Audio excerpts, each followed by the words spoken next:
Assalamualaikum warahmatullahi wabarakatuh. Waalaikumsalam warahmatullahi wabarakatuh. Selamat pagi anak-anak. Ya, apa kabarnya? Ya, semoga kalian selalu sehat dan dalam lindungan Allah Subhanahu wa taala. Walaupun di masa pandemi ini banyak sekali mudah terkena penyakit, sehingga kita harus menjaga imun kita agar supaya tetap sehat. Sebelumnya Ibu absen dulu ya. Yang pertama itu Aida. Ya, Akmal. Ya Bu. Gendis. Sabela. Hadirah. Realita. Hadir. Sinar Alivia Giza. Hadir. Syahda. Hadir Bu. Taufik. Angkat Bu. Putri dan Nabila. Hadir. Ya, Umi. Hadir. Ya, alhamdulillah berangkat semuanya ya. Sehat semua kan? Ya, alhamdulillah. Sekarang kita akan belajar tentang, ya bisa dilihat apa? Toleransi, kerukunan, dan tindakan anti kekerasan. Ya, sebelumnya ada yang udah tahu pastikan artinya toleransi? Tahu nggak? Tahu Bu Guru. Oh iya, itu ada Mbak Muti.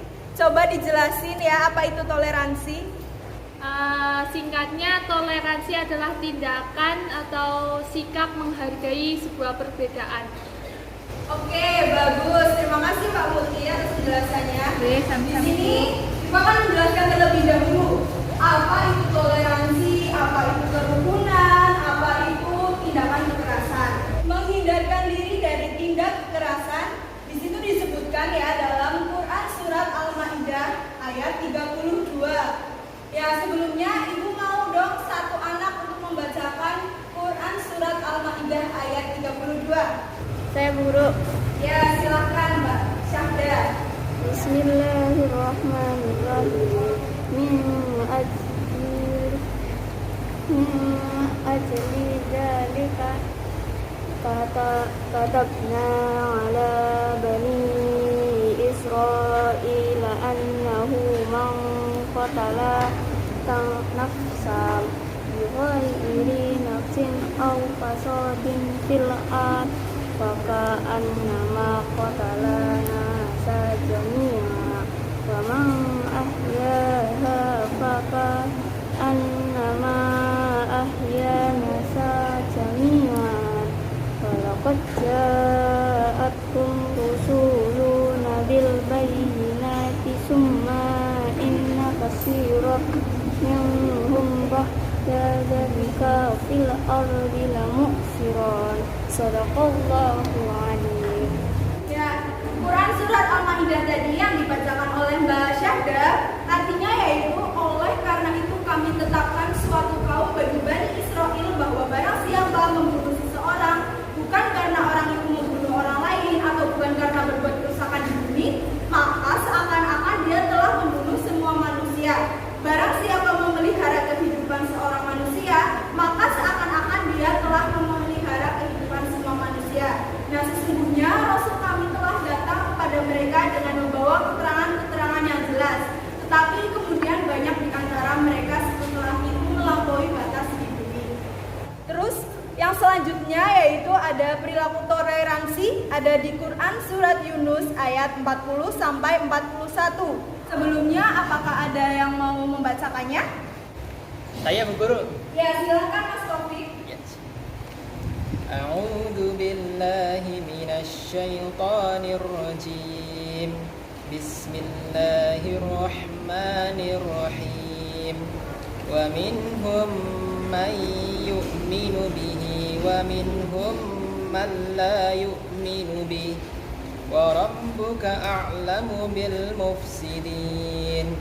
Wa in kadzabuka faqul li 'amali wa lakum 'amalukum antum bari'una mimma a'malu wa ana bari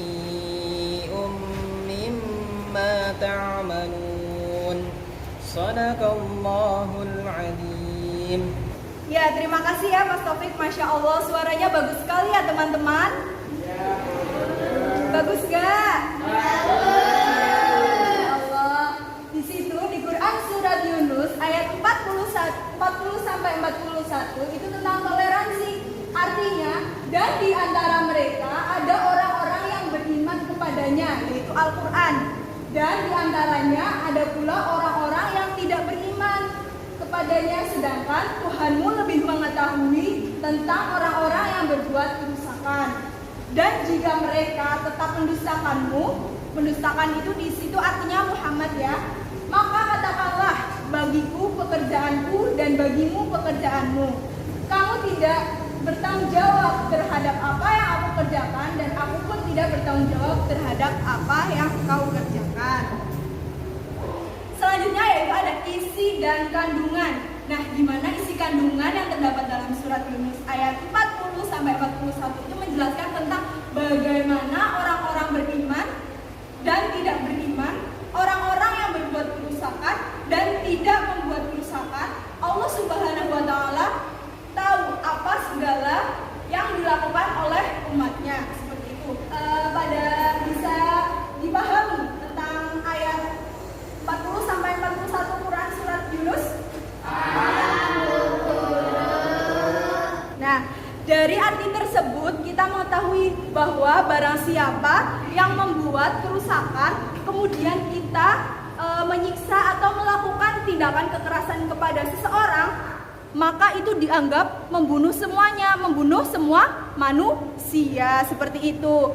Nah, ketika kalian berbuat kebaikan kepada satu orang, maka kalian dianggap berbuat kebaikan kepada seluruh manusia. Ya, seperti itu ya, teman-teman semua bisa dipahami? Bisa. Selanjutnya, di sini itu ada hadis terkait tentang anti kekerasan, di mana Urwah bin Zubair berkata, Hisham bin Hakim bin Hizam pernah melewati beberapa orang dari para petani Hisham yang dijemur di bawah terik matahari. Sesungguhnya Allah Subhanahu wa taala itu akan menyiksa orang-orang yang menyiksa orang lain di dunia. Nah, hadis ini disebutkan oleh hadis riwayat Muslim. Yang selanjutnya yaitu membahas tentang toleransi. Tadi udah dikatakan sama Mbak Muti ya, Mbak Muti.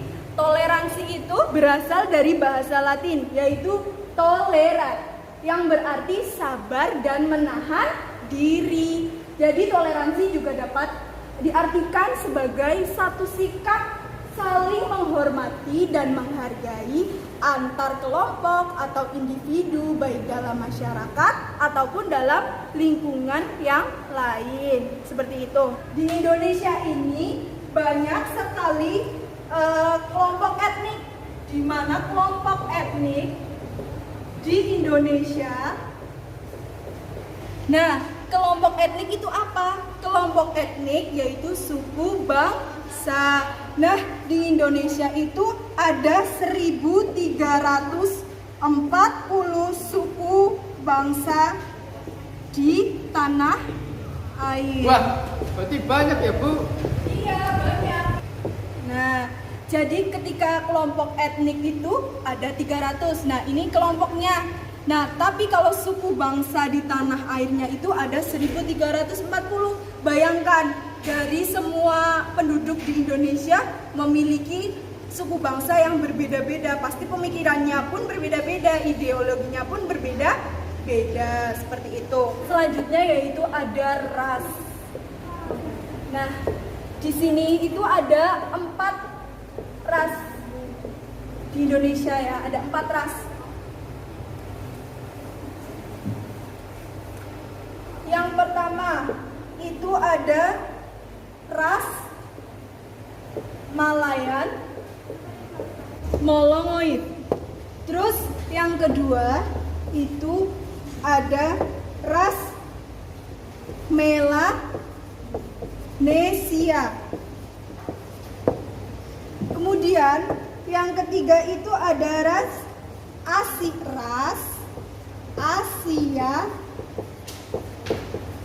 Asiat Molongoid. Yang keempat itu ada ras Caucasoid. Caucasoid. Ya, dari keempat ras ini Ibu akan menjelaskan satu per satu. Yang pertama itu ada ras Malayan Mongoloid, di mana penduduk dengan ras Malayan Mongoloid ini bertempat tinggal di Sumatera, terus di Jawa, di Bali, di Nusa Tenggara Barat, Sulawesi, dan Kalimantan.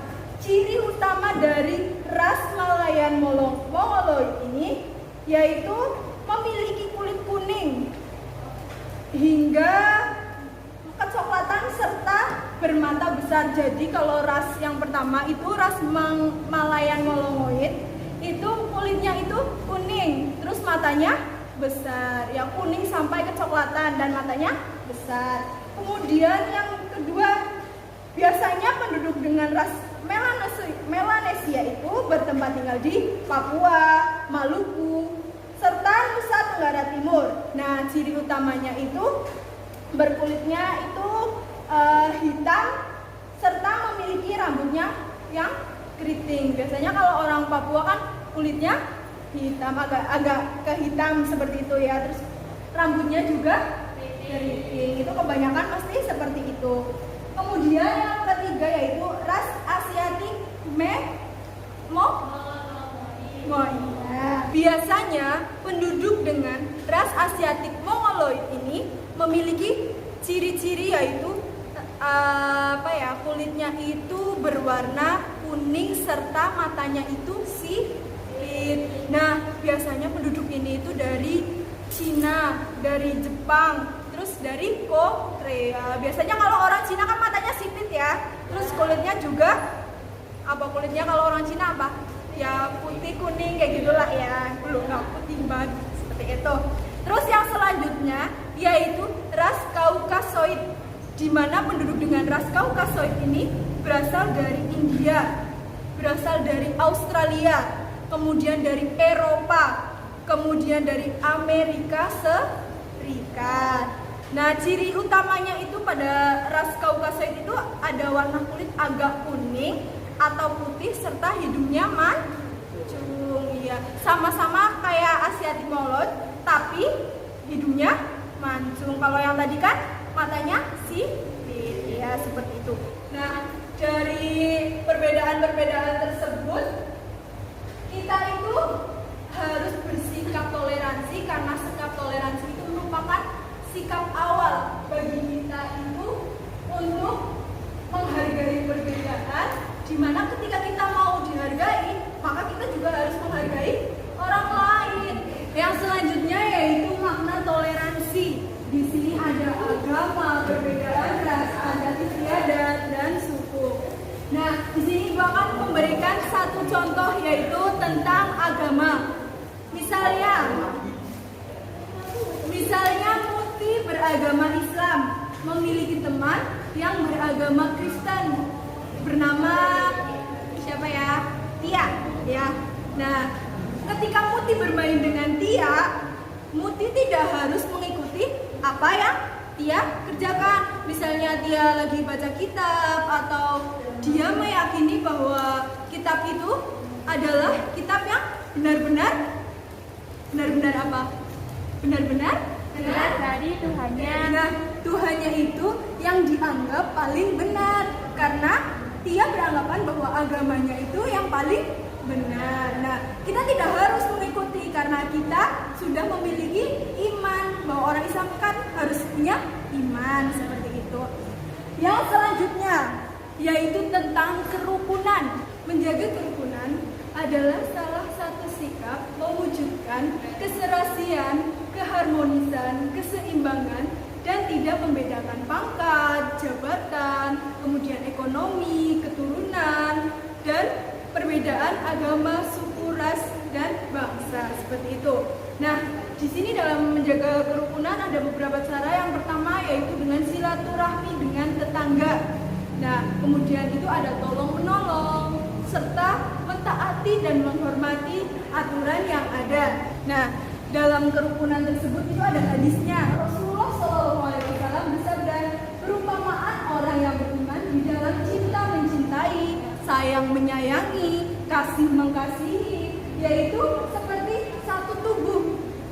Di mana apabila satu anggota tubuh itu merasakan sakit, maka anggota tubuh yang lainnya pun merasakan sakit, tidak bisa tidur, demam, dan sebagainya. Pasti akan ikut merasakan. Di situ tuh hadis riwayat Bukhari. Nah, selanjutnya kan Ibu tadi sudah menjelaskan nih, ada hadis terkait tentang kerukunan. Nah, belum ada yang menulis hafal Arab. Ya, siapa di sini yang mau maju untuk menuliskannya di papan tulis? Saya Bu, tapi bawa catatan ya. Ya, boleh, silakan.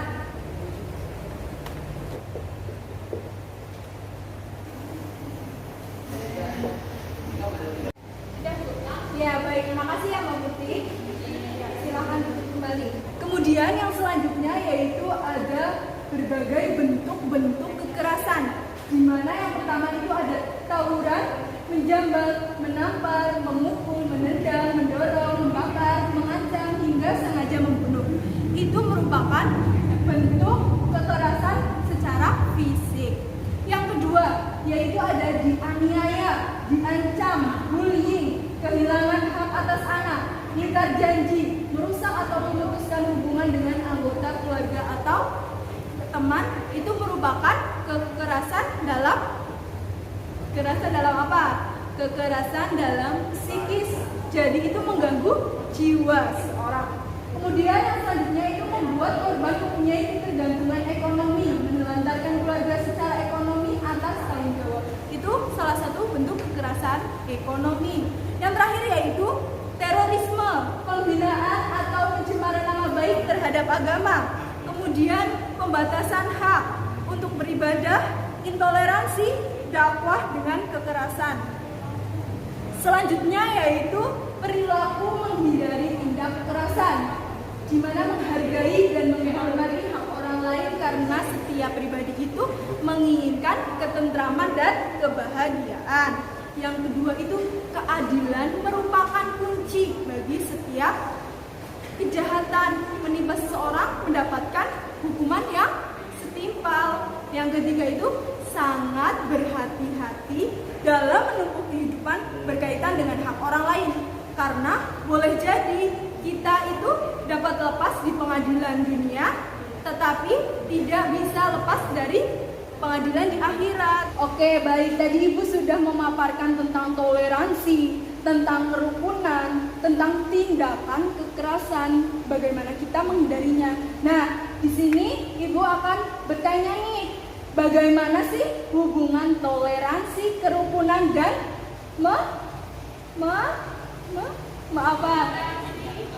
toleransi, kerukunan dan hubungan menjauhkan dari hal-hal yang berupa tindakan kekerasan. Ya, coba di sini ada yang mau menjawab hubungannya itu apa? Saya Bu. Oh ya, itu Mbak Umi. Silahkan Mbak, gimana pendapatnya? Boleh baca ya. Ya. Toleransi dan kerukunan antar umat beragama bagaikan dua sisi mata uang yang tak bisa dipisahkan satu sama lain. Kerukunan berdampak pada toleransi atau sebaliknya toleransi menghasilkan kerukunan. Keduanya menyangkut hubungan antar sesama manusia. Sedangkan tindakan anti kekerasan adalah suatu konsep pokok bagi setiap organisasi perdamaian yang akan membentuk kerukunan yang bertoleransi. Oke, bagus sekali atas jawabannya Mbak Umi. Ketika kalian sudah paham, berarti sudah selesai ya yang Ibu jelaskan tadi.